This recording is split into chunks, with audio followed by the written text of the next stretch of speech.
up, guys? Welcome back to another episode of the Fantasy Fellow Show. My name's Kyle. We have a special guest with us today, Jesse Golik Meineke. We're going to be talking about running backs, ADP, the sweet range of rounds 4 through 9. We're going to also look at the wide receiver dead zone kind of after round 9. So that's what's on slate today. Jesse, how are we doing on this lovely Thursday evening? We're doing great, man. It's hot and heavy here in the Midwest. And, dude, football is like in 2 weeks. We're going to have some preseason games starting, I think, next Thursday night. We have 2 Thursday nights, but we have the Hall of Fame game, I think, in 2 Sundays. So it's all coming downhill really fast.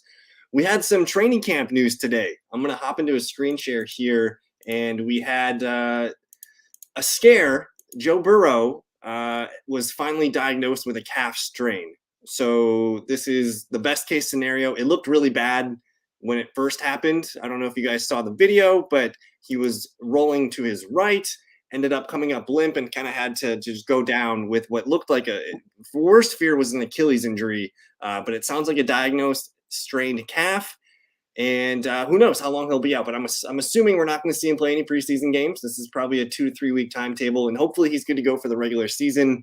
And then the other one was Jalen Ramsey needing knee surgery. It sounds like it's a meniscus. Could be sidelined 6 to 8 weeks. So second day into camp, man, I don't like seeing all these injury newses. Not only the injuries, but we have the running backs that are holding out on us right now. So before we get into the ADP talk, I think I want to talk about the running backs, man. Like J.K. Dobbins, what's going on? Josh Jacobs, what's going on? All these guys are affecting the ADPs right now. Just like what are your initial thoughts on Josh Jacobs? He costs right now pick number 29. He's probably I've seen him dip a little bit later today, but we're not clicking on Josh Jacobs anytime soon, are we? No, probably not. I mean, he's probably in that range now. I mean, ADP wise, probably looking at Gibbs, right? Harris, ETN. So it's just like, do you grab a guy who's going to be on the field 100%, or do you grab a guy who's maybe going to hold out a few games into potentially a Lev Bell situation where he just doesn't play at all because Las Vegas doesn't want to pay him? Not like this isn't like New York with Saquon. They figured it got a deal done. This is one of those situations that you don't know how it's going to shake out. Well, the Jacobs one feels a little bit more like he's going to hold out. Like he's willing to miss games for this. I don't know what J.K. Dobbins is doing because Jacobs has earned a contract. I guess same with Jonathan Taylor too. I think Jonathan Taylor is going to be fine, but J.K. Dobbins doesn't have the resume that a Jacobs or a JT has, yet he thinks he's going to be able to get a contract. And dude, his ADP was dropping into the 80s today in a couple drafts. I saw him drop really far into the 8th round. Jacobs fell to right in that kind of Jahmyr Gibbs, Najee Harris, right in that round range 40. But then guess what? Breece Hall also dropping today because of the Dalvin Cook going to visit with the Jets. And he kind of fell into that early 4th round range here too. So I think if you're drafting right now, like we can't draft Jacobs, Breece. I don't know about Dobbins. I did click on him once in the 80s. Are you still clicking on J.K. Dobbins or are we kind of on hold with him too there? I've kind of taken a pause on Dobbins. I actually do have a few good old Gus Edwards shares stacking up on my best ball, so I'm happy to keep building that up right now. I mean, Harbaugh even doesn't know. He said, they asked about JK. He said, "Oh, you got to ask him." Like, yeah, it's a complete mystery to them. And I mean, he can't. The guy, you can't. He's not getting a big contract right now. I mean, I know you want to get yours. You want to protect yourself, protect your family, your future. But like, what has he shown on the field? And it just makes me wonder, like something needs to change with the running back contracts. I would like to see them on a 3-year rookie deal and they can get into free agency faster. Or you're going to start to see these running backs, I think, hold out before they get to that, to the franchise tag situation. And then Harris did point out that the Garrett Wilson ankle roll happened earlier today too. Just a rough day, just second day of training camp for pretty much every team. And we got some big names. It sounds like it's an ankle sprain for Garrett Wilson. Hopefully it's not a severe one. Maybe he's just off a week of practice. But I guess navigating the 3rd round of fantasy drafts, it makes Saquon Barkley, Derrick Henry look better at that 2-3 turn. Jacobs off our board, Breece Hall off our board. Are we drafting Ramondre Stevenson because Leonard Fournette is also in the plan here? So this whole 3rd round of running backs to me, it's making Jahmyr Gibbs look really freaking good. And I clicked on Najee Harris a couple times in the third or fourth round. I also like ETN here. So like, are you in on Ramondre or are you nervous about Fournette? What's up with that? Yeah, I mean, Ramondre all of a sudden looks a little bit better when you have these other guys around him that are just a little bit more uncertainty. I mean, the thing about Ramondre is if they get another piece like Lenny, I mean, are we concerned about Lenny mostly as a third down back? So he's going to lose catches, and that kind of hurts his, that really nice ceiling floor combo. But at the end of the day, I don't think Lenny scares me quite as much as like a Delvin Cook, um, just because I mean Delvin Cook is like that guy was a monster. I mean Lenny, yeah, don't get me wrong, he's had some great seasons as well.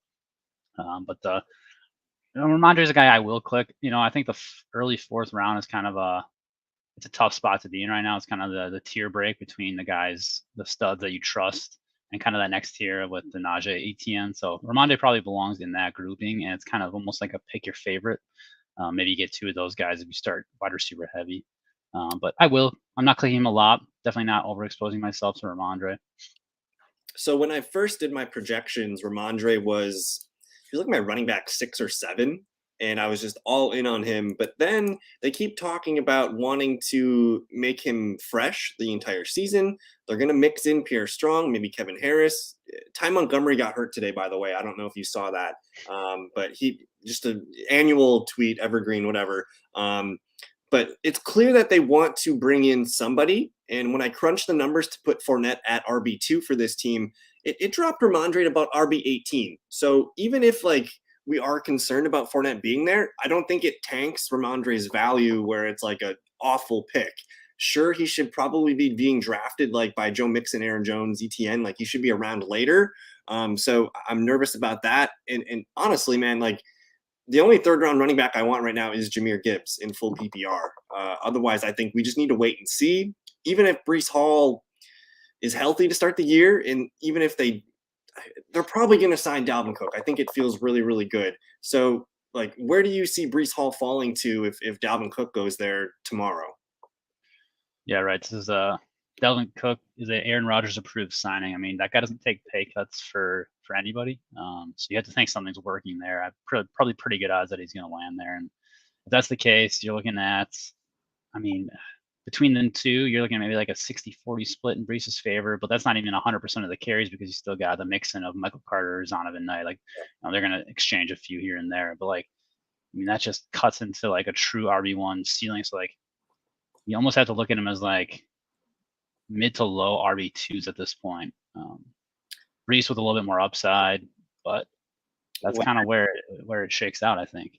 So I put my numbers in there, and I just threw Dalvin Cook as the RB2 on the Jets this morning, just as like a little experiment. It brought Breece Hall down to RB26, and Cook was around like RB36, 38, something like that. Like I think we both agree that like Dalvin Cook's he's not a stud anymore. Like he's going to be a guy that is a complement back probably, and basically for him to be startable, he's got to score a touchdown for your week. Otherwise, you're probably looking at like 7-8 points, whatever. So that concerns me for sure. And I think these guys are just unclickable at the moment right now, which is kind of the point of this video. We wanted to talk about league-winning running backs rounds 4 through 9 in that range here, and starting, I guess, after Jahmyr Gibbs. We know we like Gibbs. But Najee Harris has become more clickable to me in the 4th round because I just take receiver round 3. You can get Najee. You've mentioned ETN's been a guy that you click a lot here. I guess just from Najee, ETN, Mixon, Jones, Walker, are these guys all like running backs that you're clicking on right now that you think could be really big pieces to your fantasy championship run? Yeah, I think they're all strong running backs. I mean, they're all going in the teens, and now I think they all have RB, top 12 upside. As high as maybe top 5-6 if a guy like ETN really fully breaks out, double-digit touchdowns. Maybe the passing game work increases a little bit. I know in college he had that. Hasn't really shown in the NFL, but hey, you know what? Maybe they're like, all right, we want to unleash this part of his game. Going down the list, Najee Harris. I mean, he's just a guy who's going to get the work. I know Jalen Warren saw some targets increase in the second half, but Najee also got more efficient in the second half too. So I think a change of pace is probably good there. And if it's just a 1-2 punch in today's NFL, there's a 1-2 punch everywhere. There's really not many true, one-dimensional RBs. So I think Najee's a good safe pick in an offense that's on its way up to in year two. The old line should be getting better. So I just think the weapons are good all around too. So it's a good offense to invest in. Joe Mixon, maybe not the most efficient RB, a good offense. The touchdown upside's probably there. Um, Maybe my least favorite of this group, just because I mean, if you look at last year and you take away his like absolutely Yeah. insane best running back, game of the season, he wasn't that great of a running back. He's fine. He's going to give you those RB2 numbers, but he's not. He just doesn't have the upside week to week that you want. Here are his numbers. That's the 55-point game you mentioned here, but otherwise it's like just a bunch of low teens. He's a good game from him, 17 to 18 points. But he's just a high floor, not really a big ceiling play. So we'll see about that. And then It's not too different from Najee Harris, really, if you look at. And then Aaron, I know Aaron Jones. We talked about Aaron Jones in the other podcast, but you said he's one of your favorite picks. Like if you wait for running back and you want to click on Aaron Jones to be RB1 in the 5th round, I think that can work. Maybe I don't really know if I like Kenneth Walker as a running back one, just because he doesn't have the PPR upside, but definitely not. I can see it with Najee, Etienne, maybe Mixon and Jones. Like these guys can all be top 12 running backs. But Walker, like if you want to grab him as your RB2, I think that's where he slots in really well. And then are you in on Alexander Madison? I don't know if I can buy it. He gives me kind of not quite Mike Davis vibes, because Mike Davis just wasn't an athlete. Madison is an athlete, we know that. But he just doesn't seem like he is the guy who's going to go in and just own this backfield. There's going to be some other guys mixed in, and it's going to be really hard for him to hit, the weekly games that you need to get drafted as RB18. So not a guy I click a ton, but so I mean, 5th round running backs, that's ADP of like 49 to 60. There's Aaron Jones, Walker, Madison. That's how we would rank them, I believe, in a full PPR format. Yeah, I like getting Jones. I like getting Walker. I have not been getting a lot of Madison in best ball drafts because we were able to get him rounds later. And I think at this point it's kind of used up, and I don't trust him to be the guy all year long. I think it's going to be a platoon at some point. But this 6th round and 7th round range is probably like my favorite spot to grab a running back too. Dobbins, we got to figure out what's going on with him. But I'm somewhat interested in Akers, Sanders, Pierce. You got to maybe sell me on Swift, but let's just pound out. We've already kind of talked about Dobbins. We're on a wait and see approach with him, but where are you at with Akers, Sanders, and Dameon Pierce, who are all mid 6th round picks right now? Yeah, I mean, I'm in on all three, and I've been kind of trying to vary my exposure to all three, with Akers being the guy that I'm clicking the most. I just think he's finally removed from his injury. Last year, he got up to speed, saw some good things down the stretch, fresh, healthy, full off season, and no competition. This is a guy who's going to be kind of like Josh Jacobs last year. I'm not saying he's going to obviously be the Josh Jacobs, but he's coming into the situation. The backfield is his. He can catch the ball. We know he's a good runner. His college production shows that. Behind a terrible Florida State offensive line, the guy is very fun to watch. And I think he's going to come in. He's going to be a security blanket for Stafford. He's going to get catches. I don't know how much touchdown upside there is, but I mean, Cooper Kupp's on the field. He's going to be moving the chains. So there's going to be plays to be had, touchdowns to be had in that offense. Really bad defense. So they're going to need to score points if they want to win games. And he's going to be on the field a ton. So he's my favorite of the three. And then, I mean, if you want to touch on Miles Sanders or Dameon Pierce, who do you like of that group? I'm not super excited about Sanders. He feels like hitting a single at RB2. They're saying all the right things, though, in Carolina. Like, they're saying that they want to throw him the ball. He's an every down back. It's a young, exciting offense. I don't know how good it's going to be, but they have a decent offensive line, I think, in the PFF ranks. Defense should be fine. And I think one of the best things going for them is they play in the NFC South. Like the Saints are tough games, but I'm not really scared about Tampa Bay or Atlanta's defense. So I'm fine with Sanders. He's not a guy I'm like aggressively targeting. And I don't think he's got like league winning upside or anything like that. Because I do think they like Chuba Hubbard every now and then. So to me, I like him, don't love him. I think I would rather draft Dameon Pierce over Miles Sanders. And those two profile very similarly. both rookie quarterbacks, both new coaching regime. Like everything is the same for them down the way you look at it.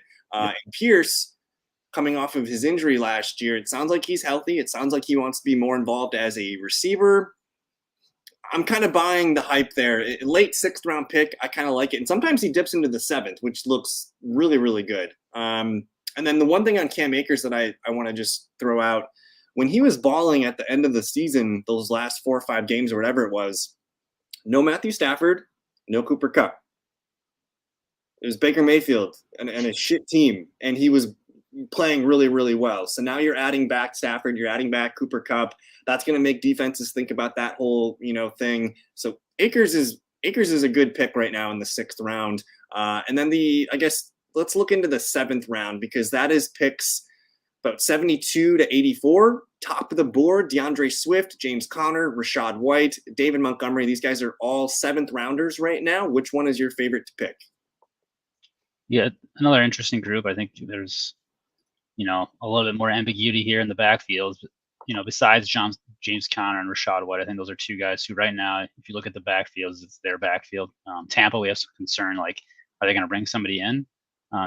It probably makes sense that they do, but they do also like some of their young guys, right? You mentioned earlier today, Sean Tucker is back there. Like, they like some of these young guys, and I think it's like, why are we investing in a running back on this team right now? Probably not necessary. So they're going to let these young guys, I think, go out there and compete. James Conner, I mean, I don't know if you saw his little blurb the other day, his little tweet. He's like, oh, I'm not being drafted high enough. You want me in fantasy. So it's like, you always want to see a guy like back himself, right? So you'd love to see that. But Arizona as a whole right now, we're just not sure. It's just kind of a dumpster fire. But I mean, he's the guy. So like, maybe he just gets enough work. Now, I think my favorite is probably Rachaad White in this group. I just think he, giving him a full season, let him be the guy. Let him go out there, be the PPR back, catching passes from Baker. And David Montgomery, I know you love David, so I'll save him for you. But also a guy that we think has a lot of potential in that Detroit offense.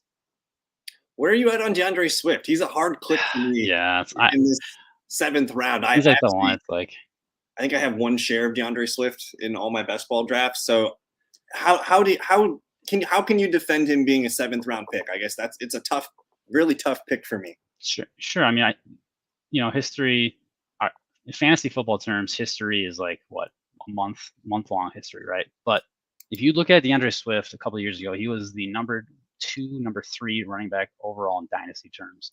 So the value is really high, and that wasn't for no reason. Like he showed that he can be an electric running back. The thing is, he just can't stay on the field. And also last year, Detroit we don't know the story. Maybe we'll never know the story, but they did not use him like they probably should have used him, and he just didn't get the work. But he probably could. I mean, his numbers could be looking a lot better. We could be like, oh my God, this is a top 5 running back in the Philly offense. Talent-wise, it's there. But then you also see they got Rashad Penny. I mean, they kind of just like signed a bunch of guys. Trey Sermon's lurking back there. So it's like, talent-wise, Philly, I mean, it's a great spot to be in. It's a smash spot. We just don't trust the injuries at this point of his career. So 2021, these game logs look pretty good. 11K. So for Swift, for him to hit his value, we know they're not going to throw the ball to the running backs a lot, and that's his bread and butter. For Swift to pay off at ADP, you need him to get these types of volume at least. This 11, 12, these 13s. That's what you want from him as like a base rushing floor to at least get you those extra 4 to 6 points from the rushing game. He also had 1, 2, 3, 4, 5 rushing touchdowns, which is what Sanders fueled his top. I think he was RB 15 last year. So there are rushing touchdowns in this offense. We don't know if it's Penny, Swift, Gainwell, Boston Scott. We don't know who the goal line back is, but you're just not going to see this volume as a receiver. I think you're going to be lucky to see 5 targets in a game for DeAndre Swift, right? Yeah. Versus just taking off. I mean, 10 targets in a game, you're just never getting that. And so for him to be 13.5 points per game last year in a full PPR, I don't see how he's going to get there in an offense that, I mean, he had 70 targets all by himself last year. Do you know how many times the Eagles running backs had targets? Like, they had 61 targets. As a team. That's like. So he's going to be lucky to hit 40, 45 targets, I think. But in that scenario, maybe he's just a really efficient guy that stays healthier than Rashad Penny. So it's a gamble. I get it. But I mean, the players that we were just talking about, like, I think I'd rather take Connor, who, yeah, the Cardinals are going to suck, but as long as he's healthy, he's going to be he's going to be a volume play, which we like. You mentioned Rashad White being a volume play. He's going to catch passes. Like, if you put DeAndre Swift in Tampa Bay, man, we're liking that. And then I think my summer crush is David Montgomery, because the He dude, leaves Chicago, and all of a sudden you're a big fan. well, it's much brighter over there. And the thing with Chicago is they're going to play running back roulette. Like, that's what they've been kind of doing the last few seasons. I've always been interested in Montgomery, but I've always been skeptical of how they use their players, and their offensive line's always been kind of a bottom ranked unit. But you're going to put him on the Lions, a team that's a team that scores a ton of fantasy points, a team that's going to probably be in the red zone a lot. Jamal Williams, he did have 17 rushing touchdowns this year. I'm going to say I'll be happy if Montgomery can hit 10. Like, that's my kind of goal. Almost every other game he gets you a touchdown, but otherwise he's going to get 10 to 15 carries per game. He's going to get a couple passes in the game each week here. So he feels severely mispriced to me, and he could be a league winner if everything breaks right. So I like him a lot in the 7th round. 8th round running backs, interesting group. Javonte Williams, Isaiah Pacheco, James Cook, Alvin Kamara, Antonio Gibson, Dalvin Cook. These guys are all being drafted in the 8th round right now. If you had to click just one, Jesse, who are you clicking?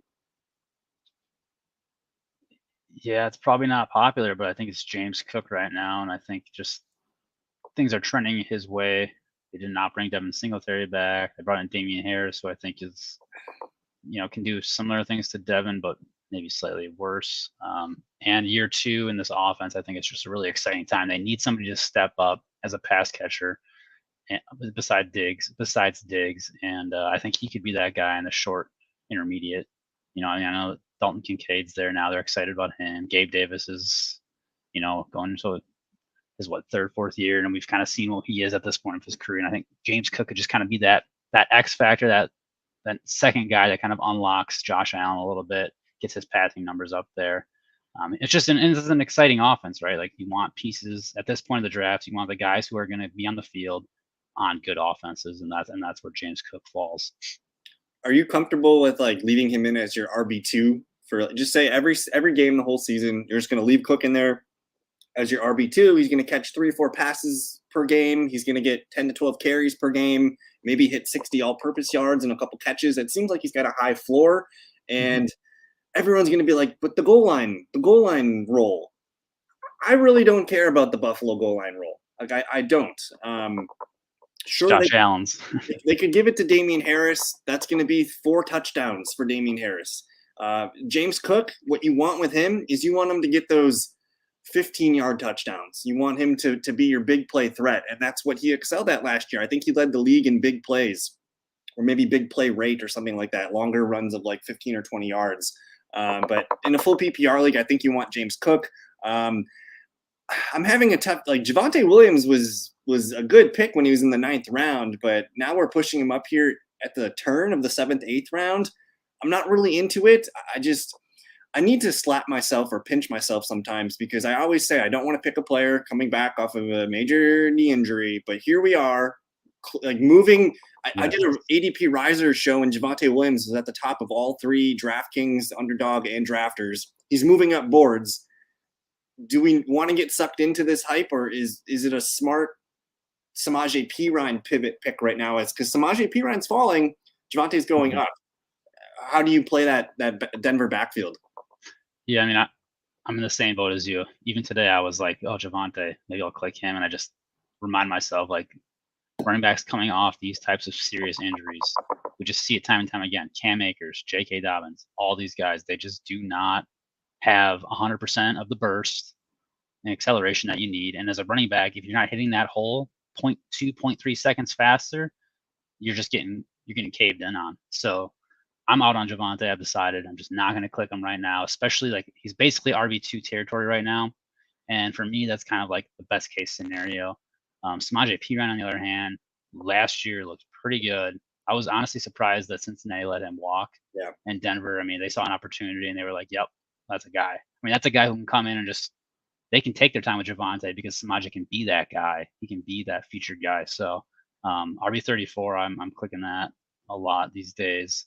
And yeah, I mean, it's kind of like well, between these two running backs, it's kind of like DeAndre and Penny. Like, why am I taking Swift when I could just take Penny 2 rounds later? Yep. And I was clicking Javonte a decent amount when he was around pick 100, but if their ADPs are going to go opposite directions right now, I'm going to continue to ride Samaje Perine as he falls down. And I feel like I got enough Javonte exposure right now, so I'm fine with that. And sure, Javonte could be a league-winning back in December, like he could be, but I think we need to trust what we've seen in the last forever of running backs or any players coming back from, like Chris Godwin last year was like the exception of coming back from a major knee injury and playing well. The odds are not in our favor here. Isaiah Pacheco is a tough click for me. He's not going to catch a lot of passes. He probably will be a pretty productive player. But I don't see him like with league winning upside. He doesn't have the passing down role. So to me, he's kind of like, it's like hitting a single. I want him to get 12 carries for 62 yards and maybe a target or two. But he's got a low floor of like that 6 to 8 points per game. Are you in on Pacheco at all? I just haven't been clicking them. No, there's just other names here I'd rather take. I mean, it's full PPR. I value pass catchers, so that's why James Cook pops off. Alvin Kamara, man, I keep coming back to him, and if I miss on James Cook, Kamara's usually sitting there, and I'm starting to like tell myself he looks kind of good because if he misses that first month, I'll just draft Jamal Williams 3 rounds later and just have a seamless transition at my RB2 spot. You grab your Tony Pollard in the second round. You can wait for Kamara. And then you could even, Samaje Perine fits the Kamara mold because we know they're going to take it easy with Javonte Williams. So it's really easy to just say, yes, I want Kamara on my team when he's back. But otherwise, I can plug in some junk at running back too, whether it's Perine, even Brian Robinson for 4 games is fine. Otherwise, like Khalil Herbert, Jamal Williams, there's some guys down here that I think fit with a Kamara build. So I like him a little bit. Gibson. I'm in on Antonio Gibson. He's one of my favorite clicks. I really like this group of running backs from Cook to Gibson to Kamara. Are you in on the Gibson in full PPR? I haven't been clicking the Gibson a lot. My biggest concern is Sam Howell coming in as the full-time starter for the first year. How's he going to disperse the ball?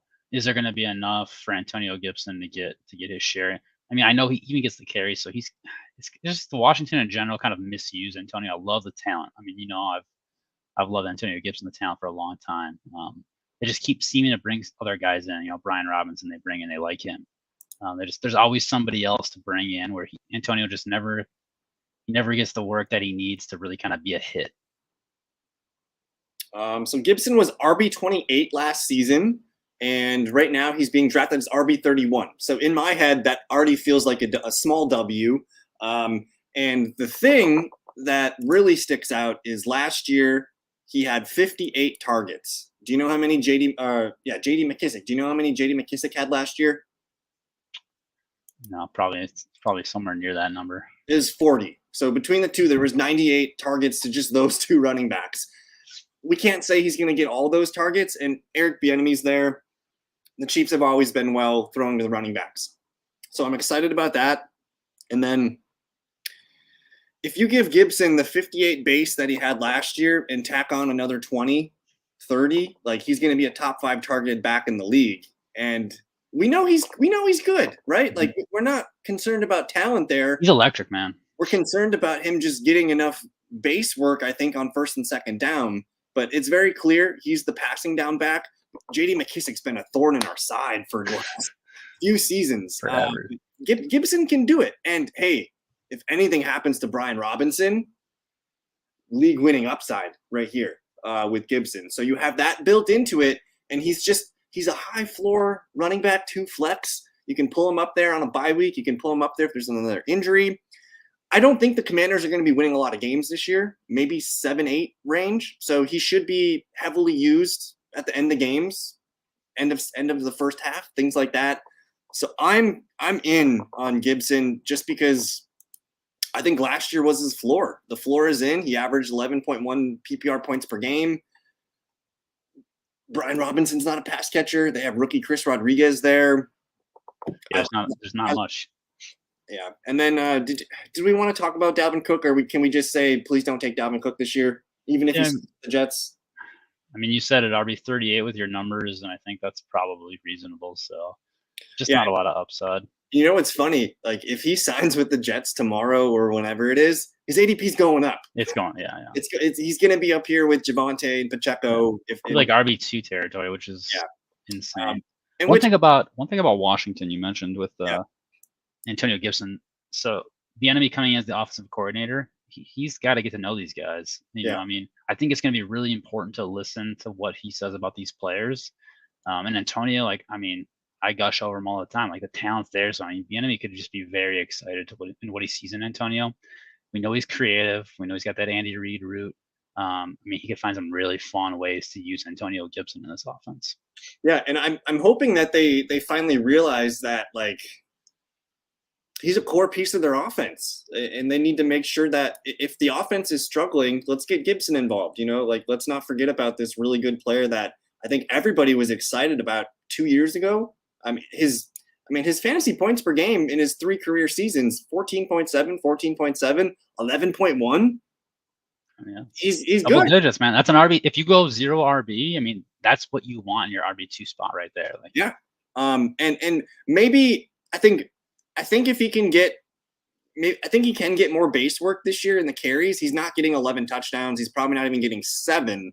But if he can be between 3 and 5, that's fine as a rusher. And then hopefully he's getting at least that 2 to 3. He's going to be somewhere in between 11 and 14 points per game. At my RB2, I'll just leave him in there. And sure, I'm going to get like a 20-point game one week and a 7-point game the next week, but he's going to help my team at some point here. So those are all of the I guess we're entering the 9th round running backs here. A.J. Dillon, Samaje Perine, who we touched on, Zach Charbonnet, and then there's a gap here. So I guess we already covered the top 2. A.J. Dillon's kind of a tough click for me. I like Samaje Perine, and then I really like Zach Charbonnet. Any thoughts here on Dillon, Perine, or Charbonnet?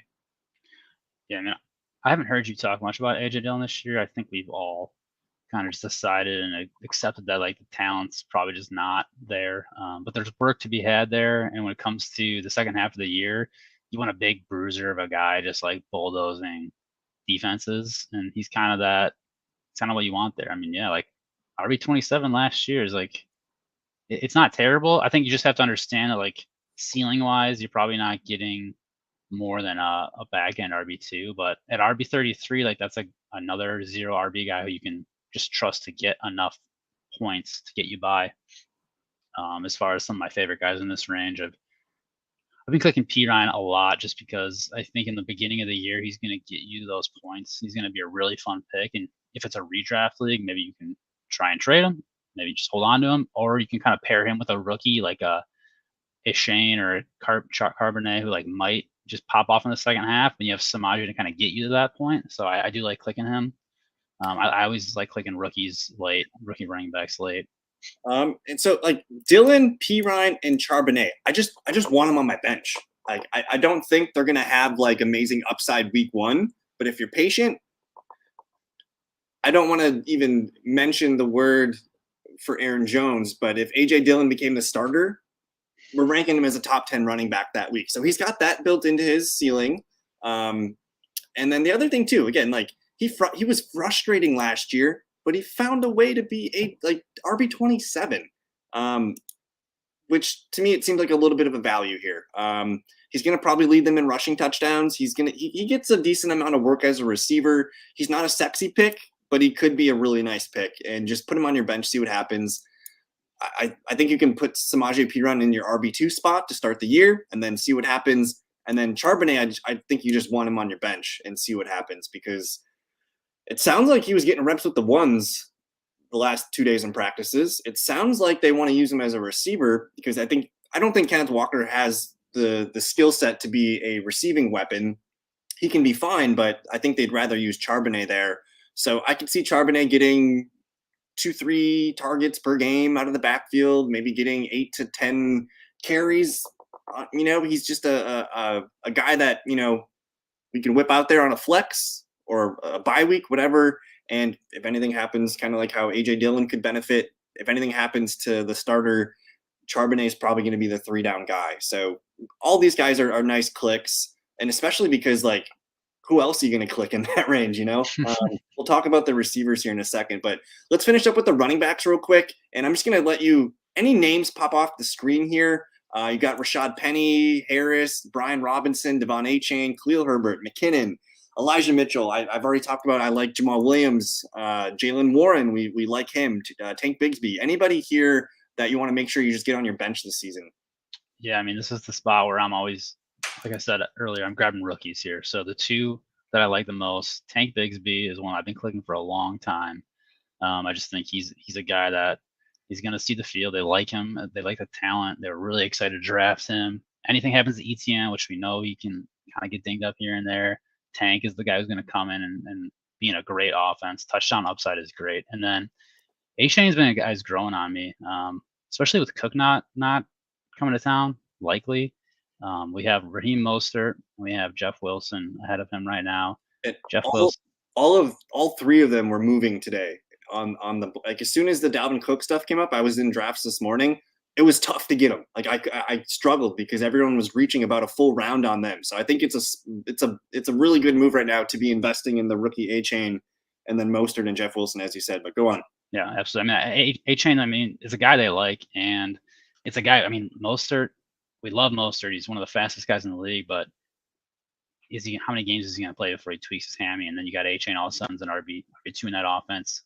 And maybe they, a little bit more explosive than Jeff Wilson probably. So maybe Jeff becomes the goal line guy, and then you got A-Chain running in a really high-paced, fun Miami offense. So good upside there. For me, I click Penny when I'm kind of like in a 0 RB build, or to be honest, Penny also fits. Like he fits a Javonte Williams or a Kamara build because I know he's going to be healthy to start the year. Don't know how long he's going to last, but I think there's some juice to be squeezed there from Penny early in the season. So I like that pick.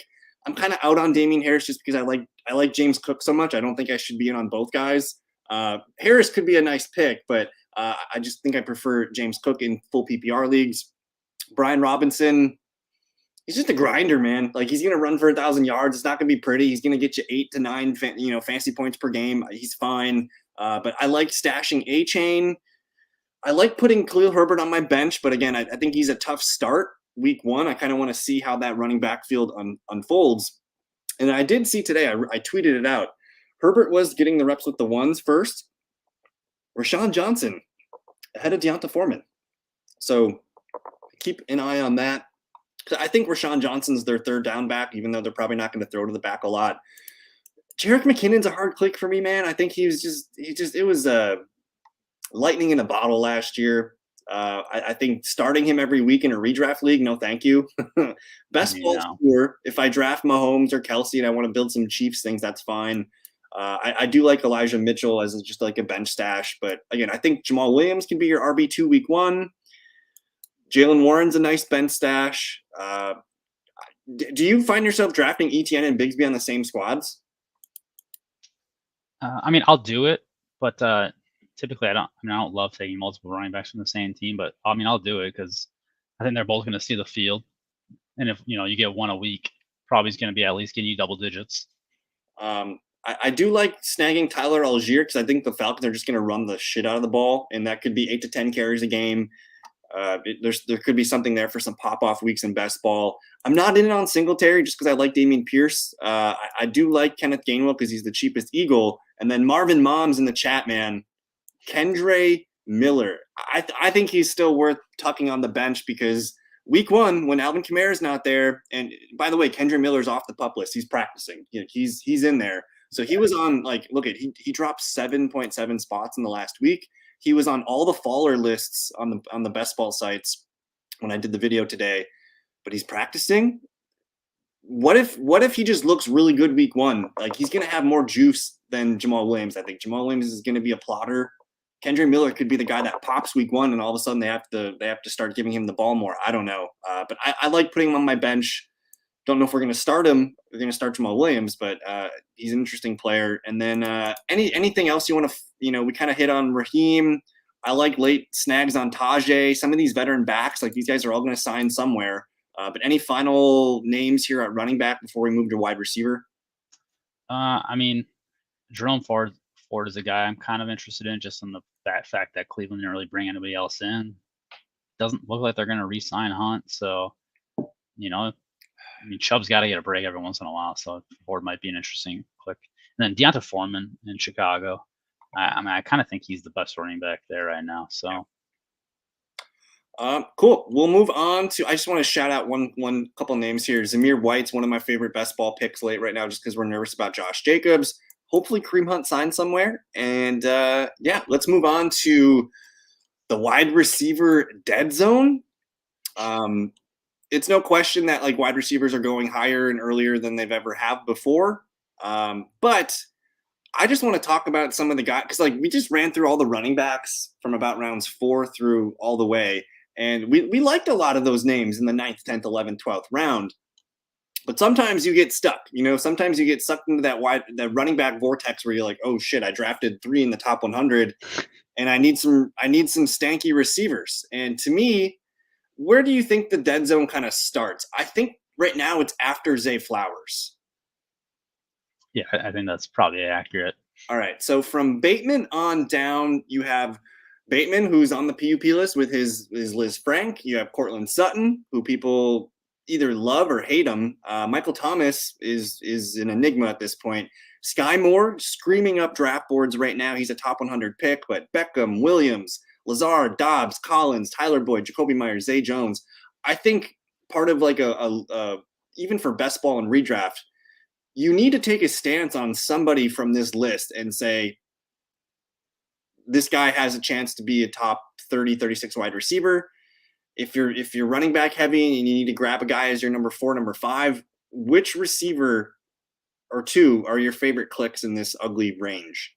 Yeah, I mean, this is, just put in perspective this year with the wide receiver craze, we have essentially wide receiver 50s at 105. I mean, we're talking basically half of the first 100 picks are receivers. So you got to get at least a couple. But if you're at that point where you're like, I've only got Devontae Adams as my wide receiver, I took too many running backs and a tight end, a couple of these guys that are somewhat interesting. Cortland Sutton's a guy who, he had some good years in Denver. Russell can't be worse than last year. It's not going to happen. He's not going to do that again. He's putting the work in. And so, he's the clear cut wide receiver 2 in that offense. He's probably going to he's getting over 100 targets. I think the touchdowns are probably going to go up. Just in general, I think Denver offense as a whole is just going to take a step forward. Especially you buying anything Sean Payton said today. So that's a guy that I'm willing to click there. And then, when you look down this list, I know Nico is like screaming up draft boards just because he's probably the wide receiver. Is he the last wide receiver 1 that you can get in drafts? That's choose your favorite Carolina Panther. That's yeah. There you go. It's Nico, yeah. So Nico's a guy. He's an uber talented guy, and that's going to come down to like CJ Stroud as a rookie. Like, who's he most comfortable with? And if it is Nico, then that's going to look really good. The other guy that I'll click at this point of the draft is Jacoby Myers. He's just been a value his entire career. Wide receiver 56. You can guarantee he's going to be better than wide receiver 56. So, yeah. I'm pretty excited about Jacoby as well.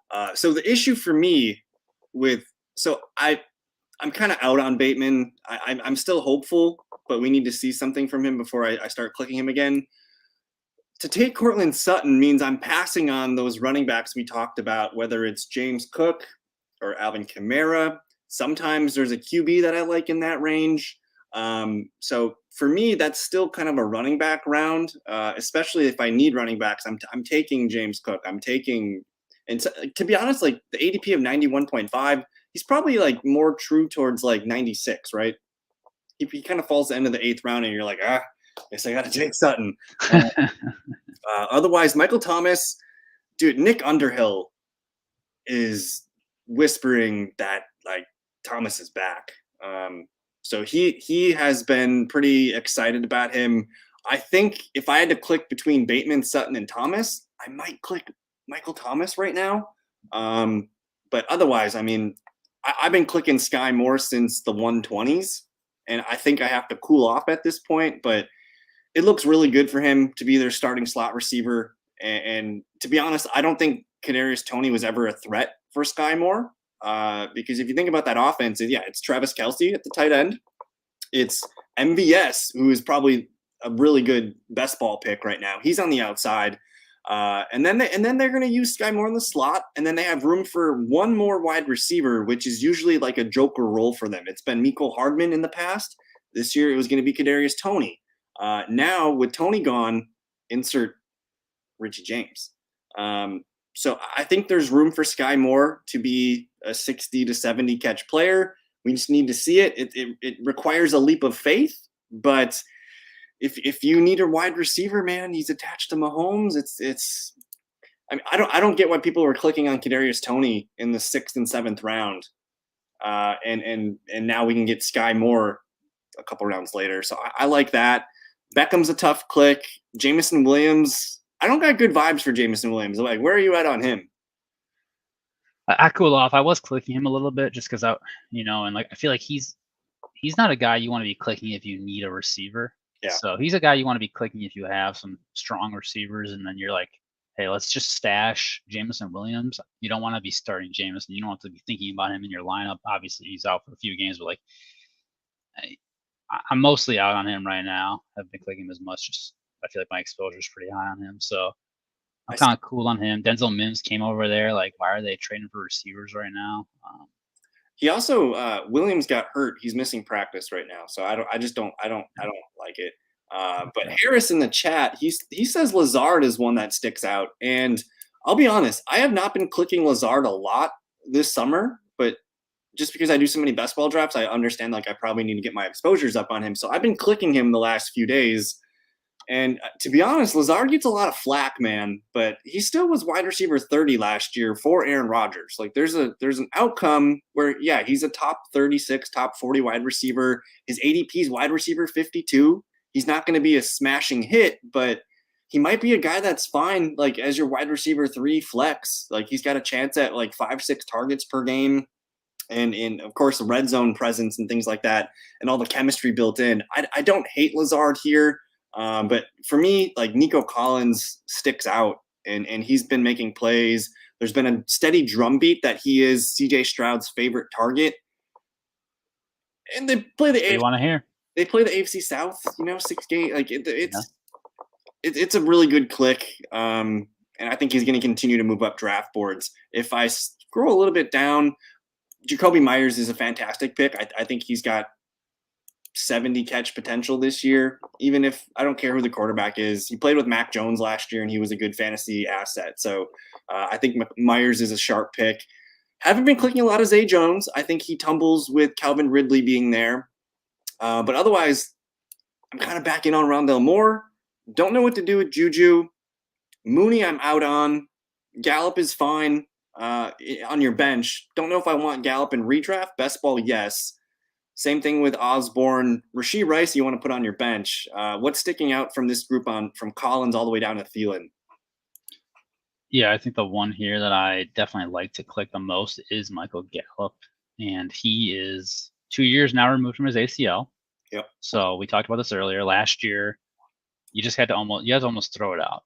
He talked about it a couple of days ago. He wasn't fully healthy. He wasn't doing the right things. Now he's back. He's 100%.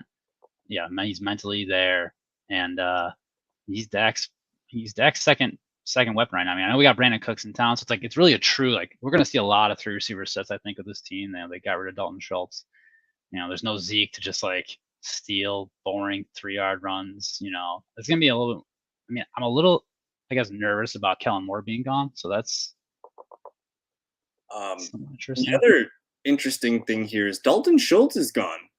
So, it's Gallup is still the clear third target here. And if anything happens to Cooks or CeeDee Lamb, like it could be fun. But best ball for sure. I mean, Michael Gallup. I don't know if I need him in a redraft, but maybe Harris here.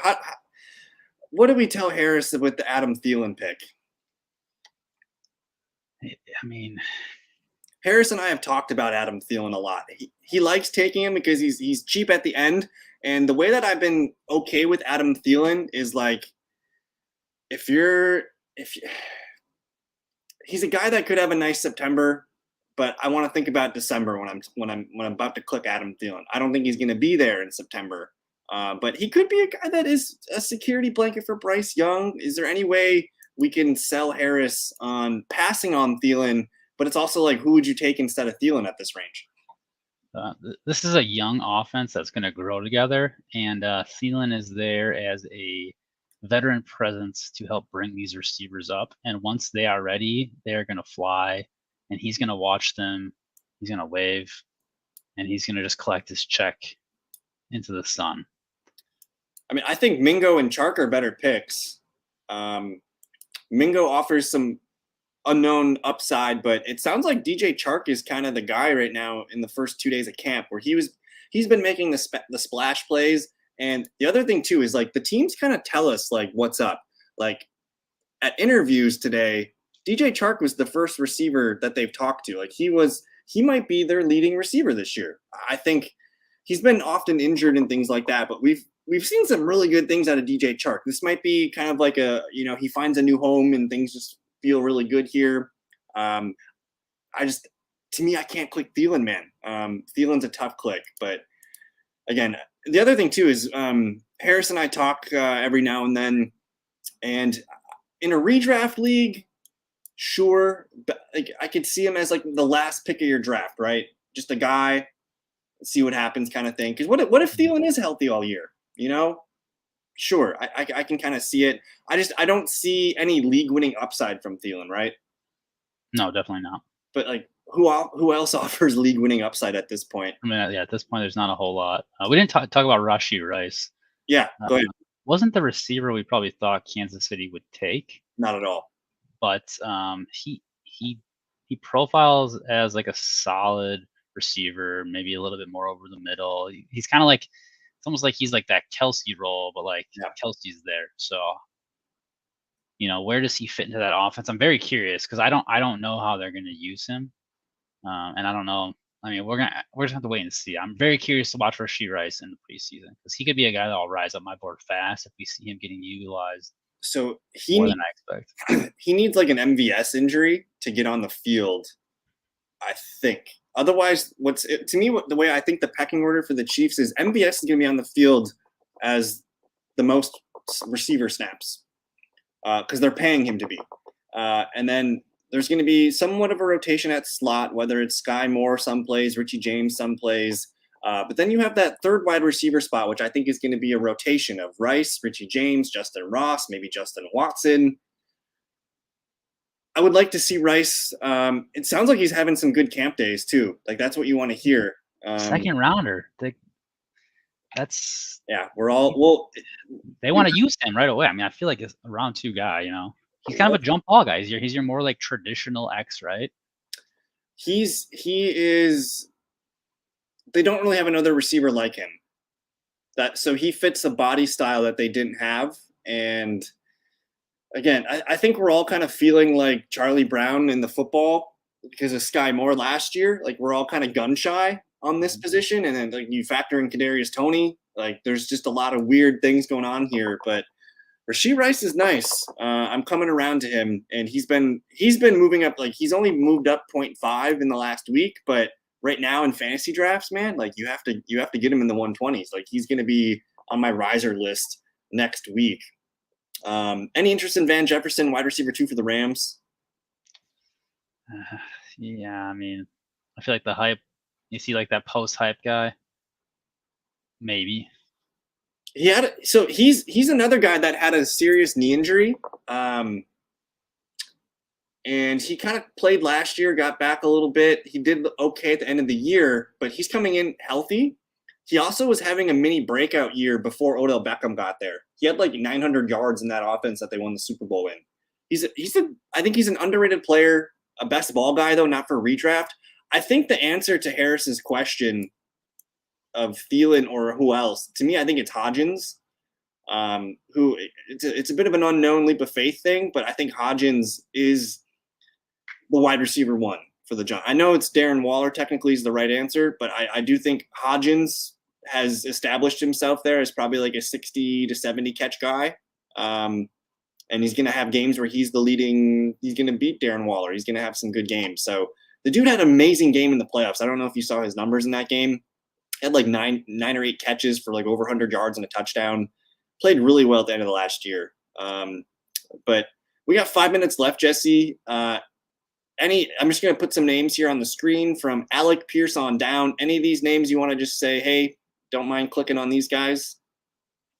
Wide receiver rookie of the year, Jaden Reed. Ooh. How does that sound to you? Rookie of the year.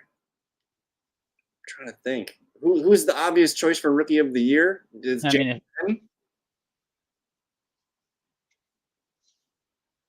not Jaden? Jaden Reed seems to be a guy that the Packers are going to. He's just on the field from day one. He's probably in that slot, and he's probably just getting, let's call it 5 to 6 targets to start and see what happens. AJ Dillon said good things about him today. He's like, I think the quote was something like, I don't want to call him Randall Cobb because he just got here, but he's doing Cobb-like things. And that could be a huge, because like Watson struggles to get open sometimes. Romeo Doubs not an elite athlete. Jaden Reed's a round 2 prospect that gets open. So he's better than Doubs. I'm comfortable saying he's a better wide receiver than Doubs right now. Correct. Well, and they're going to be asked to do different things. I think Jaden Reed in the slot, though, he's a sneaky bet to be their number 2 receiver this year in terms of production. So I like it. Jesse's all in on the Jordan Love train this year. So we're excited about the Packers pass catchers. I just want to shout out Tim Patrick, man. He ain't dead yet. He ain't dead. He has still got it. Is he going to outproduce Courtland Sutton? He might. He has in the past. But again, that's another player coming off, his first year back from a serious knee injury. And then the guy I think you got to make sure you get on all your best ball drafts right now is probably Richie James. Richie James is good. The Giants shouldn't have let him walk because dude had like 55 catches last year in that offense, and he's good. Ask Sky Moore. Like, there's a quote where Sky Moore's like, Richie James is like my favorite player. Like Richie, he's teaching these kids. So I think that's a great pick. Any final thoughts here on the wide receivers or anything else you want to bring up before we get out of here? I saw you see John Mechie there. That'll be a fun comeback story. So I'll be rooting for him. And he put up some crazy numbers at Alabama with Jameson Williams in town. So don't sleep on him yet. That could be a really fun 1-2 punch in Houston with CJ Stroud. So one last name to mention there. And it's a fun guy to root for. Yeah. So trying to think, is there anybody else down here? It's pretty gross down here. It's nasty. It's nasty. But yeah, otherwise, I'm trying to think, did I have anything else on this list? No, I think we got through everything here. So I think last week we talked about, like, how did we end it last week? We said, like, who's the one player that, like, you want to, like, stamp? Yeah, come away. Yeah. Is there anyone else we want to stamp tonight? Or maybe we stamp the opposite way. We stamp with an avoid. Who do we not want to have on our? Who is the guy that you will absolutely not be taking? Well, we've focused heavily on running backs and wide receivers. I think the tight ends are an interesting one because, like, the tight end is going to, I think your decision at tight end is going to be what either wins or loses your league this year. Kyle Pitts makes me nervous, man. I think Darren Waller could easily be a top 3 tight end this year. I have him as my number 4 in projections right now. I think George Kittle's a bad pick at ADP. I'm okay with Kyle Pitts when he falls, but I think the move right now is to get Darren Waller because Waller should be drafted ahead of George Kittle, and he's just not. ADP of about 80 right now. I've been aggressively clicking him in the 7th round right now. moving him up boards. I almost took him in the 6th round today in the top 72. So if you go to Giants Twitter right now, they are smitten. Like everything is I like, love him. you can't guard Darren Waller. We had to take him out of practice just so Daniel Jones can throw to somebody else. Like that was the vibe today. So Waller is the baller. He is back. I think we're gonna fellowship stamp him, and then I guess let's fellowship stamp one QB. Well, mine. Jordan Love. Well, so like there's context to that though, because I think if you play Superflex, that's where he looks really good. Best balls, he looks really good as your QB2 as well. But for redraft, what's your approach here? Who are you gonna stamp as like, yeah, I want him as my QB1 in a 12-team league? So if I'm in a 1 QB league, I personally I like to play the carousel. Unless a guy falls, I like to play carousel. That's always been my stance in redraft particularly, but in a super flex, it's kind of the opposite. You got to go and get your guys. You're starting 2, and the wire dries up quick. So in a 1 QB, I probably don't change my answer, but I know you got a guy that you really like. Well, I wanna say Herbert, but to piggyback off your idea, and it's a great idea because like, hey, in a 12-team league, man, you wait till everybody else has their QB. And guess what? Guess who QB12 is? Freaking Kirk Cousins, who I identified on my DraftKings video. He's projected top 5 in passing yards and top 5 in passing touchdowns. We're nervous about Madison in the running game. We're nervous about Justin Jefferson, TJ Hawkinson, Jordan Addison. Like, we love all that. You can just collect Kirk Cousins for free. And if you're like, it's Kirk Cousins, just take Daniel Jones too. You can take 2 of these guys. Take Anthony Richardson as your 2. Take Geno, take Goff as your 2. Like, it's such a good, in a 12-team, 1 Kirk league. Absolutely. Kirk with an upside guy like Richardson makes a ton of sense. Ton of sense. Or grab Kyler Murray. Grab Kirk and then grab Kyler Murray might not even get drafted in a 1 QB league.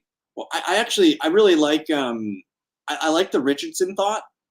But like my favorite pairing would be Kirk and Goff.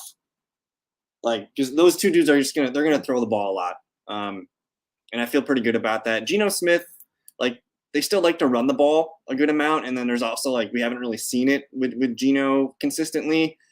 Daniel Jones though, like Kirk and Daniel Jones could be fun, but I just feel like I'm gonna hurt myself trying to decide Kirk or Daniel Jones every week. So that's why I'm like, it might be a little bit easier if you wait for some of these guys down here. So, but yeah, man, anything else we want to get off our chest, or are we getting out of here? Yeah, I mean, this is our time of the year, man. It's almost August. August is draft season, and I think we're rounding into top form here. So I'm excited.